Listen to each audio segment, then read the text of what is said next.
Assalamualaikum warahmatullahi wabarakatuh. Perkenalkan, nama saya Nita Amanda, NIM 61206180047 dari STEBI Global Mulia Cikarang. Di sini saya akan mempresentasikan salah satu materi dari matematika ekonomi, yaitu pajak, subsidi, dan tabungan. Berikut materinya. Pajak, subsidi, dan tabungan. Apa itu pajak? Pengertian pajak. Pajak adalah iuran rakyat kepada kas negara berdasarkan undang-undang yang dapat dipaksakan dengan tiada mendapat jasa timbal balik yang langsung dapat ditujukan dan yang digunakan untuk membayar pengeluaran umum. Terdapat jenis-jenis pajak antara lain pajak penghasilan (PPh), pajak bumi dan bangunan (PBB), pajak pertambahan nilai (PPN). Pengaruh pajak terhadap keseimbangan pasar. Pajak yang dikenakan atas penjualan selalu menambah harga barang yang ditawarkan, sehingga hanya mempengaruhi fungsi penawaran. Sedangkan pada fungsi permintaan tidak mengalami perubahan sama sekali. Fungsi penawaran sebelum dikenakan pajak adalah P sama dengan F dikali Q, dan fungsi penawaran setelah dikenakan pajak T per unit adalah P sama dengan F dikali Q ditambah T. Maka keseimbangan pasarnya adalah dengan memecahkan fungsi persamaan penawaran sebelum dan setelah dikenakan pajak. Total pajak yang diterima oleh pemerintah adalah T pemerintah sama dengan pajak dikali Q pada keseimbangan setelah pajak. Pajak yang ditanggung oleh konsumen adalah PT dikurang PE dikali QT. Sedangkan pajak yang ditanggung oleh produsen adalah total pajak yang diterima oleh pemerintah dikurang pajak yang ditanggung oleh konsumen. Berikut contoh pajak.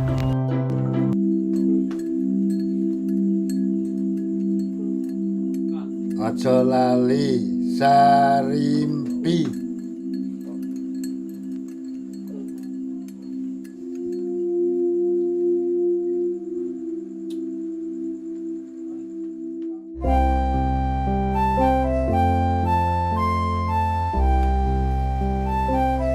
Kula Sarimpi saking Dusun Ngadirojo, Kelurahan Banyusidi, Kecamatan Pakis, Kabupaten Magelang.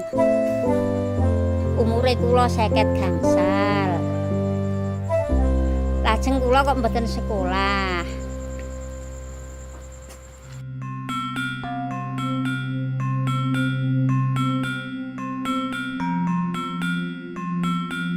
Nek riyen niku dalane niku nggih gradalan niku watu-watu nika nggih matur nuwun, sakniki kok pun sae pun diaspal lajeng sekeca salin mlampah kula.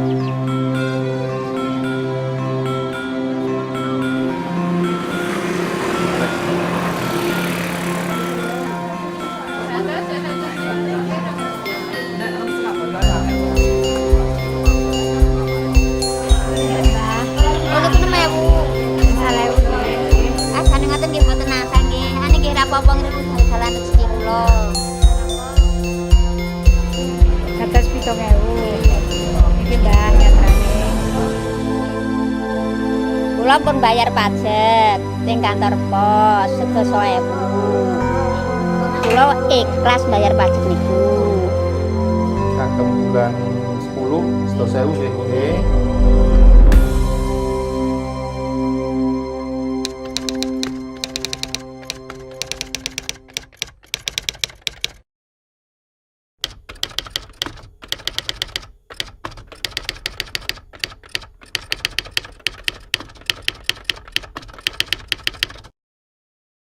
Kula pun bayar pajak lho.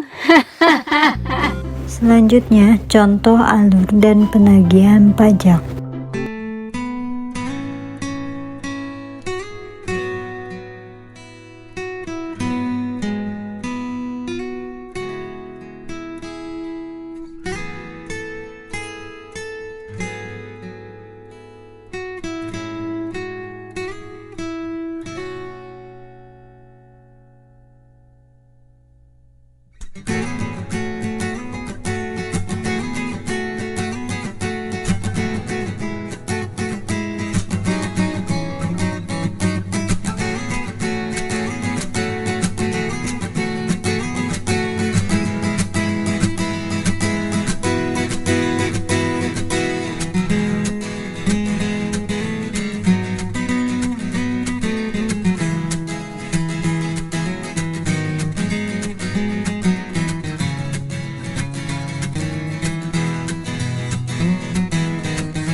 Lanjut materi yang kedua, yaitu pengaruh subsidi terhadap keseimbangan pasar. Pengertian subsidi menurut Dhani Iskandar dan kawan-kawan, pengertian subsidi adalah bantuan yang diberikan pemerintah kepada produsen sehingga harga yang ditawarkan sesuai dengan keinginan pemerintah dengan harga lebih murah daripada harga semula. Dengan adanya subsidi yang bersifat spesifik atas suatu barang, maka kurva penawaran akan bergeser sejajar ke bawah dengan penggal yang lebih kecil, lebih rendah dari sumbu harga, sedangkan grafik fungsi permintaannya tidak terpengaruh dengan adanya subsidi. Pengaruh subsidi terhadap keseimbangan pasar. Subsidi adalah bantuan yang diberikan pemerintah kepada produsen terhadap produk yang dihasilkan atau yang dipasarkan, sehingga harga yang berlaku di pasar lebih rendah sesuai dengan keinginan pemerintah dan daya beli masyarakat meningkat. Fungsi penawaran setelah subsidi adalah F dikali Q sama dengan P ditambah S, atau P sama dengan F dikali Q dikurang S. Keseimbangan pasar sebelum subsidi adalah QD sama dengan QS atau PD sama dengan PS. Keseimbangan pasar setelah pajak adalah PD sama dengan PS. Subsidi untuk konsumen adalah SK sama dengan PD dikurang PS dikali QS. Subsidi yang diberikan oleh pemerintah adalah SG sama dengan S dikali QS, dan subsidi untuk produsen adalah SP sama dengan S dikurang PD dikurang PS dikali QS, di mana S yaitu jumlah subsidi, Q adalah jumlah produk setelah subsidi, dan S adalah subsidi per unit produk. Materi yang ketiga yaitu fungsi linier permintaan, penawaran, dan keseimbangan pasar. Fungsi linier permintaan. Fungsi permintaan adalah persamaan yang menunjukkan hubungan antara jumlah suatu barang yang diminta dengan faktor-faktor lain yang mempengaruhi suatu kajian matematis yang digunakan untuk menganalisa perilaku konsumen dan harga. Fungsi permintaan mengikuti hukum permintaan, yaitu apabila harga suatu barang naik, maka permintaan akan barang tersebut menurun, dan sebaliknya, apabila harga barang turun, maka permintaan akan barang tersebut meningkat. Jadi, hubungan antara harga dan jumlah barang yang diminta memiliki hubungan yang terbalik, sehingga lereng dari fungsi permintaan akan selalu negatif. Fungsi penawaran yaitu suatu fungsi yang menunjukkan hubungan antara harga barang atau jasa yang ada di pasar dengan kuantitas penawaran yang ditawarkan oleh seorang produsen. Fungsi penawaran digunakan oleh produsen dengan tujuan untuk menganalisa kemungkinan banyaknya barang yang akan diproduksi.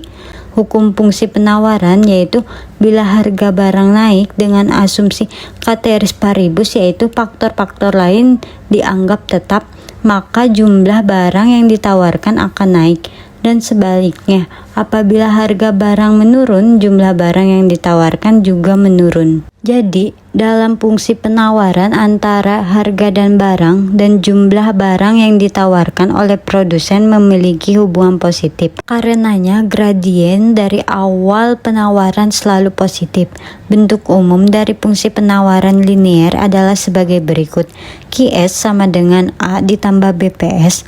Keterangan A dan B yaitu konstanta, di mana B harus bernilai positif. B yaitu delta QS atau delta PS. PS yaitu harga barang per unit yang ditawarkan. QS jumlah unit barang yang ditawarkan. Syarat PS lebih besar dari 0, QS lebih besar dari 0. Berikut contoh subsidi.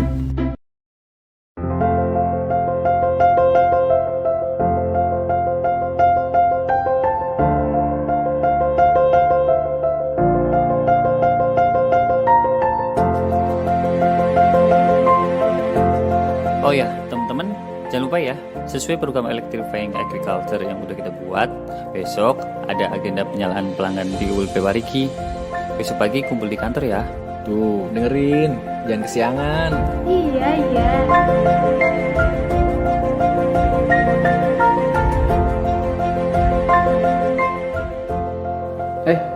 10 nih.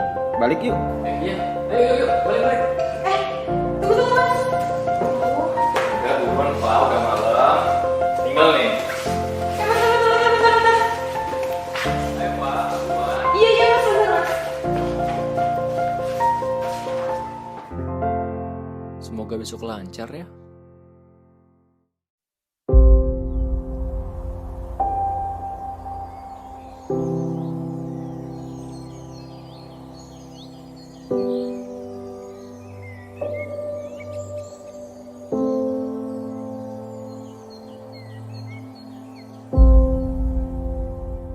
Saya pada dasarnya sih bisnis saya adalah properti ya. Cuma pas begitu masuk corona ya, di bulan Maret itu sempat saya tutup mall saya di Poso dengan hotel. Akhirnya saya berpikir ke depan ini, bisnis yang paling bagus untuk saat ini 1-2 tahun ke depan selama masih corona ini adalah bisnis pangan. Wah, saya pikir kalau bisnis pangan yang saya bisa cepat mengerti dan bisa masuk adalah tambak. Nah, tadinya saya tidak tertarik karena saya punya tambak udang kurang lebih 10 hektar. Itu kalau ditabur semua, itu bibitnya sekitar 250 sampai 290 ribu bibit. Itu hasilnya 10.000 hektar ini, itu paling 2,5 ton.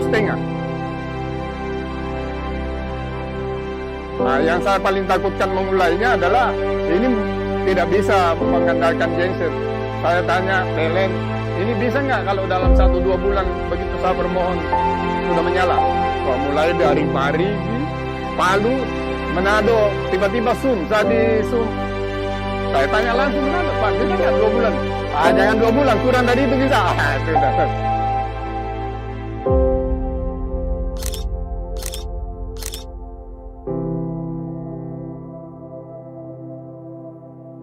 Hasilnya begini, kalau 100.000 meter persegi hasilnya cuma 2,5 ton kalau tradisional, tidak dikasih makan, ini namanya supra intensif.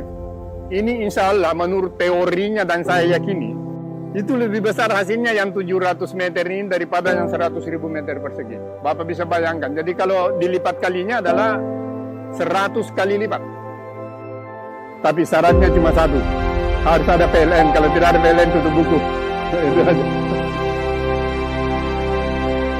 Jadi sekali lagi terima kasih PLN dan saya berterima kasih karena di hari listrik besok saya ini tiba-tiba dikasih hadiah, hari ini menyala lah ini saya punya. Aduh.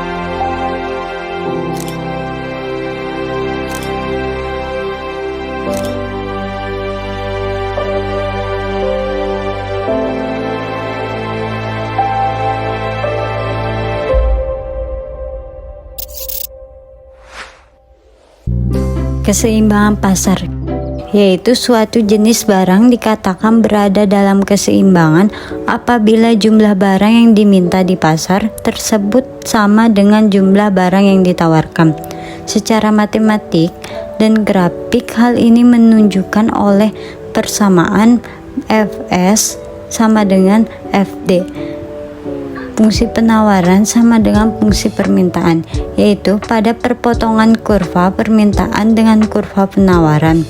Pada posisi keseimbangan pasar ini tercipta harga keseimbangan dan jumlah keseimbangan.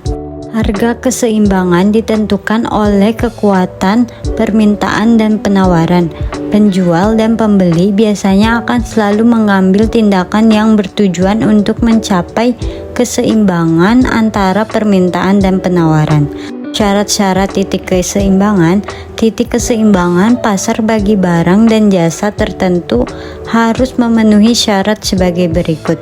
Hanya berlaku untuk nilai-nilai P dan Q yang positif. Hanya berlaku untuk titik yang memenuhi syarat bagi sesuai dengan ciri-ciri dari kurva permintaan maupun kurva penawaran. Jadi keseimbangan pasar hanya ada satu, walaupun mungkin ada 2 titik potong antara fungsi permintaan dan fungsi penawaran secara matematis, tetapi hanya ada satu titik potong antara kurva permintaan dan kurva penawaran. Dengan kata lain, hanya ada satu yang berlaku sebagai titik keseimbangan pasar. Lanjut materi yang keempat, yaitu fungsi linear pada pajak. Fungsi linear pada pajak merupakan pungutan yang ditarik oleh pemerintah terhadap produsen. Pajak per unit diberi lambang dengan huruf T. Apabila pemerintah menarik pajak sebesar per unit, maka perusahaan akan mengalihkan beban pajak tersebut pada konsumen dengan cara menaikkan harga per unit produk yang dijual. Hal ini akan mempengaruhi fungsi penawaran produk di pasar. Pengaruh pajak akan menggeser kurva fungsi penawaran, sedangkan kurva fungsi permintaannya tetap. Fungsi penawaran setelah pajak menjadi PST sama dengan min A ditambah B ditambah T, atau QST sama dengan min A ditambah B dikali P dikurang T. Keterangan PST yaitu harga penawaran setelah pajak, QST yaitu jumlah produk yang ditawarkan setelah pajak, dan T yaitu pajak.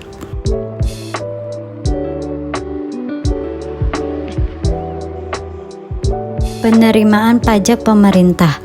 TK sama dengan PET dikurang PE dikali QET. Keterangan TK yaitu pajak konsumen, PET yaitu harga keseimbangan setelah pajak, PE yaitu harga keseimbangan sebelum pajak, QET yaitu jumlah keseimbangan setelah pajak. Beban pajak konsumen. T besar sama dengan T kecil dikali QET. Keterangan T besar yaitu pajak yang diterima pemerintah, T kecil yaitu besar pajak per unit, QET yaitu jumlah produk keseimbangan pasar setelah pajak. Materi selanjutnya yaitu tabungan. Pengertian tabungan. Tabungan merupakan salah satu dari berbagai macam produk bank yang paling banyak diminati oleh masyarakat, mulai dari kalangan pelajar, kalangan pengusaha, dan masyarakat umum lainnya. Menurut Undang-Undang Nomor 10 Tahun 1998, yang dimaksud dengan tabungan adalah simpanan yang penarikannya hanya dapat dilakukan menurut syarat-syarat tertentu yang disepakati, tetapi tidak dapat ditarik dengan cek, bilet giro, dan atau alat lainnya yang dipersamakan dengan itu. Sedangkan tujuan dari menabung adalah mengumpulkan dana dari masyarakat guna membiayai pembangunan dan menanamkan kebiasaan menabung di kalangan masyarakat. Manfaat menabung. Yang pertama, belajar hidup hemat. Kegiatan menabung yang dilakukan secara rutin setelah gajian misalnya akan membuat seseorang menyisakan pendapatannya sehingga menghindari jajan-jajan yang kurang berguna. Uang tersebut sudah dialokasikan untuk menabung. Yang kedua, ketersediaan uang di saat mendesak. Kita tidak pernah mengetahui apa yang akan terjadi di masa depan. Salah satunya ketika jatuh sakit. Saat sakit, tentu saja kita membutuhkan pengobatan. Uang tabungan ini bisa dipergunakan untuk mengantisipasi keadaan mendadak yang bisa saja datang tiba-tiba. Yang ketiga, mencegah berhutang. Keadaan yang mendesak seperti sakit yang membutuhkan perawatan namun tidak memiliki ketersediaan dana, mau tidak mau jalan berhutanglah yang ditempuh. Berhutang kepada bank contohnya akan berbunga dan malah akan memperberat saat pembayaran. Dengan menabung kita tidak perlu mengalami hal tersebut. Yang keempat, investasi. Salah satu syarat dalam melakukan investasi adalah dengan menabung. Tidak mungkin Anda memikirkan investasi tanpa menabung dari awal. Berikut contoh video menabung. Tak sedikit orang yang belum menemukan cara menabung yang benar. Hal ini membuat mereka kerap gagal menyisihkan uang setiap bulan untuk ditabung. Padahal, tanpa disadari cara menabung yang benar sudah diajarkan oleh orang tua kita sejak kecil. Salah satunya adalah dengan membelikan celengan dan meminta kamu untuk memasukkan sisa uang saku ke dalam celengan. Jika sudah penuh, hasil uang yang ada di dalam digunakan untuk membeli keperluanmu, seperti tas atau sepatu sekolah. Penghambat utama seseorang tidak dapat menabung, selain menebus utang, adalah pola hidup konsumtif dan tidak adanya prioritas belanja. Seperti kebiasaan kerap membelanjakan barang-barang yang merupakan keinginan belaka di luar kebutuhan primer sehari-hari. Masalahnya, bagi Anda yang bergaji kecil, bisakah menerapkan menabung? Jangan meremehkan kemampuan dan pemasukan Anda meskipun kecil. Anda yang bergaji kecil pun bisa menabung. Lalu, bagaimanakah cara menabung? Siapkan buku dan pulpen dan catatlah poin-poin berikut agar Anda sukses dalam menabung.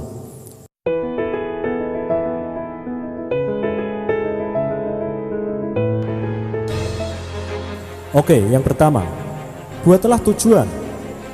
Nah, inilah kunci pertamanya. Dengan adanya tujuan yang diimpikan, Anda akan semakin terarah, bersungguh-sungguh, dan tetap fokus mengejar impian. Maka dari itu, tetapkan tujuan dengan komitmen dan usaha keras demi tercapainya tujuan yang sudah ditentukan. Contohnya, Anda ingin membuat usaha konveksi, maka langkah awal yang harus Anda lakukan adalah punya mesin jahit. Atau buka usaha fotokopi, maka tujuan pertama Anda adalah memiliki mesin fotokopi.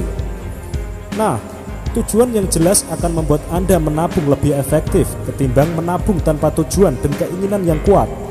Anda juga harus menetapkan tujuan yang jelas dan dapat diukur pencapaiannya. Gunakan tujuan sebagai motivasi agar tetap semangat menabung. Poin yang kedua adalah menabung di awal. Nah, ketika waktu gajian, yang harus Anda lakukan adalah pisahkan uang untuk ditabung sebelum menggunakan sisanya untuk kebutuhan lain. Namun sebelumnya, tentukan dulu berapa persen uang yang akan dimasukkan ke dalam celengan atau tabungan Anda. Karena penentuan nominal yang tidak realistis atau salah perhitungan biasanya menjadi penghambat orang untuk menabung. Contohnya, seumpama gaji Anda 3 juta, Anda terlalu bersemangat. Oke men, bulan ini saya harus menabung 2,5 juta agar cepat terkumpul banyak. Nah sobat, ini salah. Bukan terkumpul banyak, malah bisa lukis. Karena Anda tidak memperhitungkan pengeluaran Anda. Dan ketika Anda membutuhkan uang untuk biaya hidup, akhirnya Anda menarik tunai uang Anda yang sudah Anda tabungkan. Dan ini akan menjadi kebiasaan, narik, dan narik. Mulailah menabung setidaknya 10% atau 20% dari gaji. Misalnya, gaji Anda bulan ini 3 juta, sisihkan 300.000 atau 600.000. Mungkin sedikit menabung, berapapun nominalnya jauh lebih baik daripada tidak menabung sama sekali. Menabung di awal gajian membuat uang akan lebih aman tersimpan. Anda akan terhindar dari keinginan menggunakan uang untuk kebutuhan yang tak penting. Poin yang ketiga adalah buat anggaran. Jika sudah menyisihkan uang tabungan, catat semua kebutuhan yang diperlukan per bulan selama 1 tahun. Penganggaran yang sistematis akan membantu untuk memprioritaskan pengeluaran dan menjaga keseimbangan antara pengeluaran dan menabung sepanjang tahun.